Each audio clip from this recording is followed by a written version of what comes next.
Praise the Lord. Good evening. Sahajini Salam. Hallelujah. આપણે બધા ફરીવાર પ્રભુનું પવિત્ર નામ લેવાના માટે તેમની આગળ નમી શક્યા છે. પ્રભુની સ્તુતિ કરીએ, પ્રભુની આરાધના કરીએ, પ્રભુમાં પુષ્કળ આનંદ કરીએ. હાલેલુયા. હા, પ્રભુમાં આનંદ કરીએ, એમાં પ્રભુમાં સ્તુતિ કરીએ, પ્રભુમાં આપણે આનંદ સાથે સાધના સમયમાં આગળ વધીએ. કેમ કે જે ઈશ્વરનું તમે અને હું ભજન કરી રહ્યા છે, જે ઈશ્વરની ઉપાસના તમે શરૂ કરી રહ્યા છે, તેઓ સર્વશક્તિમાન છે કે જે આપણા દરેક પ્રશ્નોમાંથી આપણને બહાર કાઢી શકે છે, દરેક ચિંતાઓમાંથી બહાર કાઢી શકે છે, દરેક મુશ્કેલીઓમાંથી બહાર કાઢી શકે છે, દરેક પ્રશ્નોનું નિવારણ આપી શકે છે અને દરેક સંકટો અને મુશ્કેલીઓમાંથી આપણને ઉગારી શકે છે. એથી પણ વધારે. હાલેલુયા.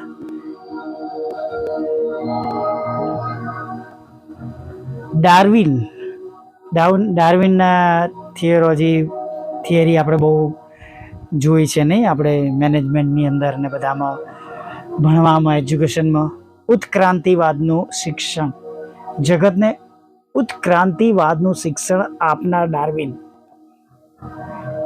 એ વ્યક્તિ એક વખત એક બાળકને પત્ર લખે છે અને કહે છે, એમણે એમના જ અનુભવથી જોયું અને લખે છે કે મારું શિક્ષણ અથવા મારા દ્વારા બનાવેલી બધી બાબતો, બધા સિદ્ધાંતો, સ્ટેટમેન્ટ કે ફોર્મ્યુલા અથવા જે કંઈ મેનેજમેન્ટને લક્ષી વ્યાખ્યાઓ કહી શકાય, એ બધું એક માણસને શિક્ષિત કરી શકે છે પણ બદલી શકતું નથી.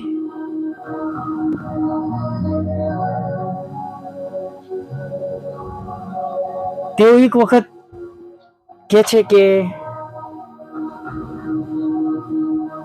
જે એના કોઈ ઓળખીતા પુષ્કળ દારૂ પીતા હતા, એનું જીવન બહુ જ ખરાબ હતું, જે જીવન જોયું હતું એ જીવનને ફરી એકવાર તેમણે બદલાયેલું જોયું.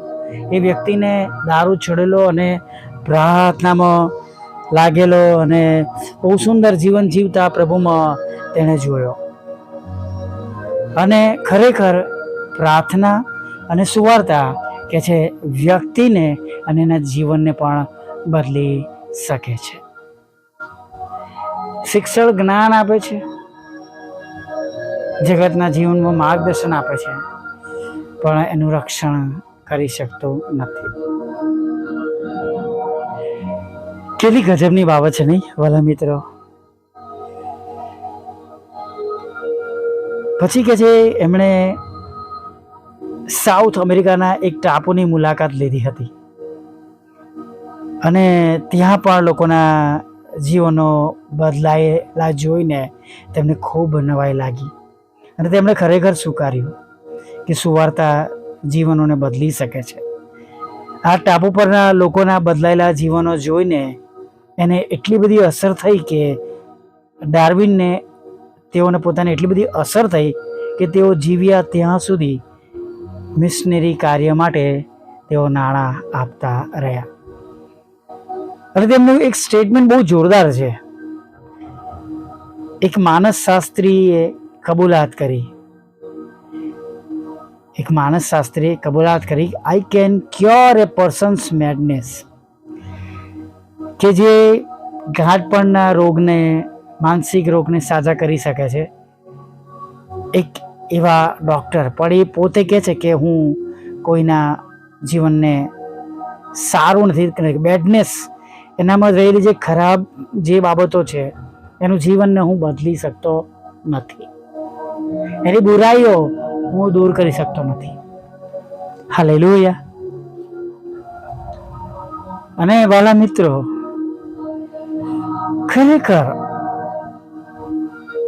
ઘણીવાર સમજ્યા જાણ્યા વગર આપણે પ્રભુના વચનોથી આપણે દૂર રહીએ છીએ, પ્રભુની પ્રાર્થના કરવાથી આપણે દૂર રહીએ છીએ. પણ જ્યારે ખરેખર આપણે એના સંપર્કમાં આવીએ છીએ ત્યારે આપણે જોઈ શકીએ છીએ કે આપણું જીવન કેટલી હદે બદલાઈ જાય છે. હું પોતે એનો એક દાખલો છું. મેં કહ્યું હતું કે હું એક એવું જગતનું જીવન જીવતો હતો કે જે હું જાણું છું. રાત્રે સૂઈ ના જાઉં, પછી 12 થયા હોય કે 1 થયા હોય ત્યાં સુધી મારા મોંમાં પડીકી હોય,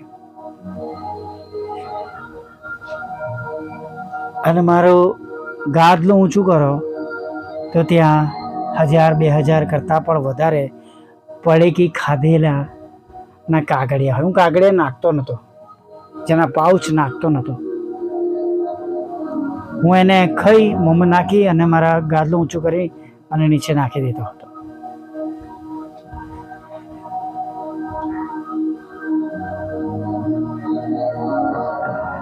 એની પહેલા કેટલી વાર છોડવા પ્રયત્ન કરી,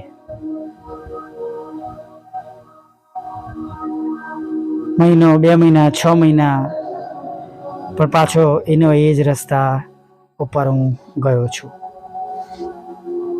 ઘણી વાર એવી બાબતોને લઈને મેં કહ્યું એમ કે ન કરવાની બાબત પણ કરી હશે, મદપાન પણ કર્યું. એક એવું જીવન જીવનાર કે જે પ્રભુને ગમતું દિવસમાં કશું જ ન કરે. બાઇબલ વાંચવાનું એ પણ સવારે જોબ પર જતા હાથમાં લઈને 2 મિનિટ ફટાફટ કલમો વાંચી અથવા ઉપલી મેળી વાંચી અને નીકળી જવાનું. હૃદયથી કશું જ નહીં, નથિંગ. એક રોબોટિક ક્રિશ્ચિયન હતો હું, કે જેનામાં ખ્રિસ્ત નહોતા.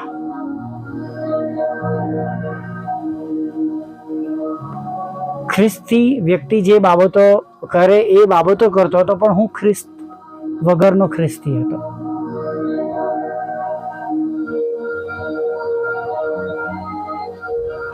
મેં કહ્યું હતું કે હું ચર્ચમાં સેક્રેટરી હતો અને ક્વાયર ડાયરેક્ટર હતો અને ઓર્ગન વગાડતો હતો, પણ તો પણ હું કહું છું, પણ જ્યારે મારું જીવન બદલ્યું ત્યાર પછી મારા જીવનમાં મેં ઈશ્વરનો પ્રેમ, આનંદ અને શાંતિનો અનુભવ કર્યો. અને ત્યારે એ બાબત મારા જીવનમાં પુરવાર થઈ. માથી 6:33.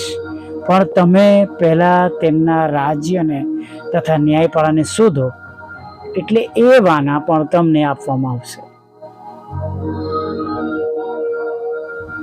પહેલા ખોરાક માટે પણ દુઃખી થતો હતો, ઘરની પર ચિંતા હતી કેમનું થશે.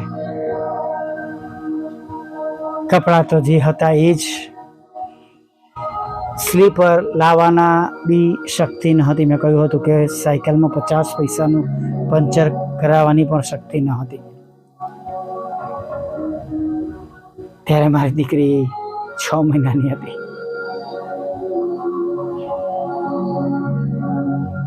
પણ આજે પ્રભુએ બધું બદલી નાખ્યું છે, અને ખરેખર જેમ વચન કહે છે, જૂનું છે જતું રહ્યું છે. પ્રભુએ બધું નવું કર્યું છે એમની ઈચ્છા પ્રમાણે. મારું કશું જ નથી. અત્યારે જે કંઈ મારી પાસે છે એમનું મારું કશું જ નથી, બધું પ્રભુનું છે. હાલેલુયા. એકવાર જ્યારે ફેંસલો કરી લે છે કે મારે પ્રભુને જીવન સોંપવું છે, બદલાઈ જવું છે, ત્યાર પછી જુઓ કે પ્રભુ કેવા અદ્ભુત કામો આપણા પોતાના જીવનમાં કરે છે. હાલેલુયા. Praise the lord. આવો ટૂંકી પ્રાર્થનામાં ભાગ લઈએ. ભલા પ્રભુ, અમે તમારી સ્તુતિ કરીએ છીએ અને અમે તમારો પુષ્કળ આભાર માનીએ છીએ. અને પ્રભુ, આભાર માનતા, સ્તુતિ કરતા, આરાધના કરતા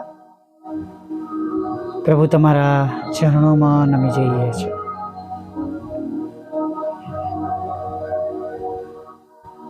થેન્ક યુ પ્રભુ, આખા દિવસની સંભાળને માટે, દોરવણીને માટે, અને પ્રભુ આખો દિવસ પ્રભુ તમારી મોટી કૃપા કરુણા અમારા જીવનમાં બતાવવાના માટે અમે તમારો પુષ્કળ આભાર માનીએ છીએ.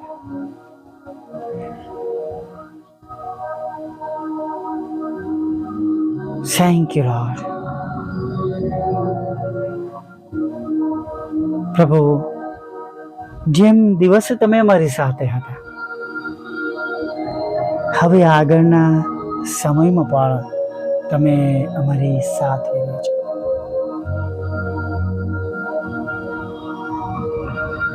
પ્રભુ, અમને પકડી રાખજો, અમને છોડશો નહીં.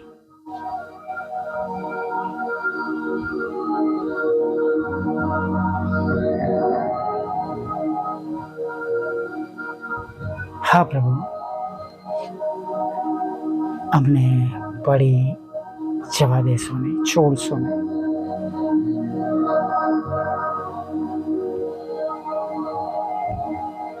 જે માર્ગમાં અમારે રહેવાનું છે, જે માર્ગમાં ચાલવાનું છે, એ માર્ગમાં અમને બનેલા રાખજો. જે છોડવાનું છે અમે છોડીએ, અને જે મેળવવાનું છે અમે મેળવીએ. પ્રભુ, એવું થવા દેજો. અમે તમારા રાજ્યને ન્યાયપણાને શોધનારા બનીએ, એવું તમે થવા દેજો. પ્રભુ, તમારું ભલું અને રૂડું નામ ઘણા બધા લોકો માટે હજુ પણ આશીર્વાદનું કારણ બને, એના માટે પ્રાર્થના કરીએ છીએ. પ્રભુ, કોઈનો નાશ ન થાય,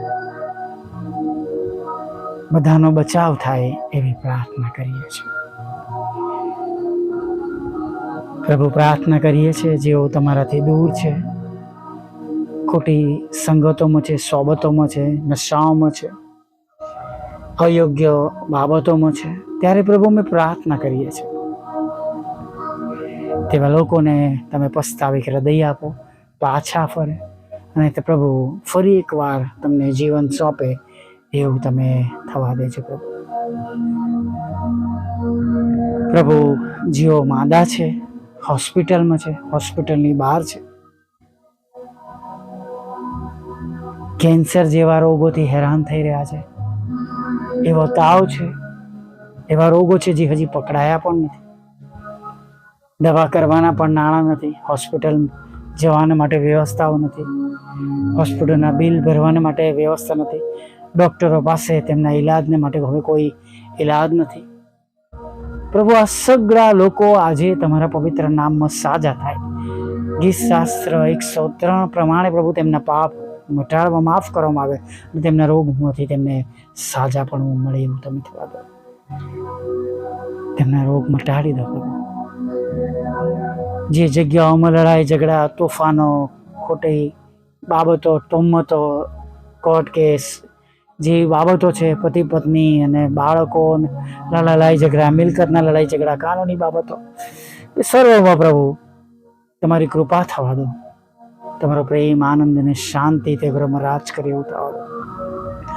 તમારા બાળકોના રોજગારને આશીર્વાદિત કરો, નોકરી ધંધાને આશીર્વાદિત કરો. પ્રભુ, જેમની પાસે કોઈ જોબ નથી, કોઈ નોકરી ધંધો નથી, તેમને પણ તમે પુષ્કળ આશીર્વાદિત કરી પ્રાર્થના કરીએ છીએ. પ્રભુ, જોબ આપો, નાણાંનો આશીર્વાદ આપો, લોનનો આશીર્વાદ આપો. પ્રભુ, તેમના હૃદયની ઈચ્છાઓ પૂરી કરો, અને પ્રભુ લગ્નનો આશીર્વાદ આપો, બાળક ધનનો આશીર્વાદ આપો, વિદેશ દોરી જાઓ પ્રભુ, આઈએલટીએસના બેલ્ટ આપો, જુદી જુદી પરીક્ષામાં પાસ કરો. તમે જેવા તમારા બાળકો ભણવા માટે પરીક્ષા આપે છે, અથવા પ્રમોશન માટે, નોકરીમાં ઉન્નતિને માટે પરીક્ષા આપી છે, બધામાં તેઓ પાસ થાય પ્રભુ, એવું તમે થવા દેજો. પ્રભુ, તમારી સેવિકાના ખેતરમાંથી એ કડવા નામો તમે દૂર કરજો પ્રભુ, એવી પ્રાર્થના કરીએ છીએ. જેમના પણ ઘરોમાં, ખેતરોમાં, જમીનોમાં પ્રભુ ખોટી રીતે પચાવી પાડવાના માટે પ્રયત્ન કર્યા છે પ્રભુ, તમે તેમનું રક્ષણ કરજો, તેમની મિલકત પાછી અપાવજો પ્રભુ. હા પ્રભુ, જે 2 મકાનો વેચવાના છે વેચાય, અને પ્રભુ એની પાછળ પ્રભુ જે તે બાબતો છે, જે કંઈ રૂકાવટનું કારણ એને તમે દૂર કરજો પ્રભુ. ગરીબો, વિધવા બહેનો, અનાથો, મંદબુદ્ધિ લોકો, માનસિક રોગીઓ, વિકલાંગોની પર તમે સાથે રહેજો. અમારી પર સેવાઓને તમે આશીર્વાદિત કરજો. મીડિયા દ્વારા થતી અમારી સેવાઓને આશીર્વાદિત કરજો પ્રભુ. અને ખાસ કરીને પ્રભુ પ્રાર્થના કરીએ છીએ છેલ્લી બાબત પર જે તમારી પાસે માંગી છે એ પણ પૂરી પાડજો. મારા બંધ દરવાજા ખુલ્લા કરજો.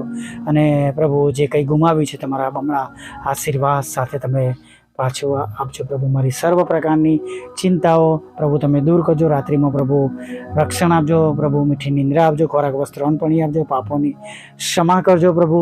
અને ખાસ દરેક સેવક સેવિકાઓની સાથે રહેજો. તેમના ઘરોનું ભરણપોષણ કરજો. તેમની સેવાઓનું પ્રભુ તમે પ્રભુ ભરણપોષણ કરજો પ્રભુ. અને પ્રભુ અમારા ઘર કુટુંબનું અને સેવાકીય જરૂરિયાતો પ્રભુ જેમ અત્યારે તમે જાણો છો એ પ્રમાણે બધી પૂરી પાડજો. અને પ્રભુ એક સુંદર સવારમાં ફરીવાર તમે ભજન કતરી આવજો માગતા પ્રભુ ઈસુમાં આટલું સાંભળો દેવા માન્ય કરજો. આમીન, આમીન, આમીન.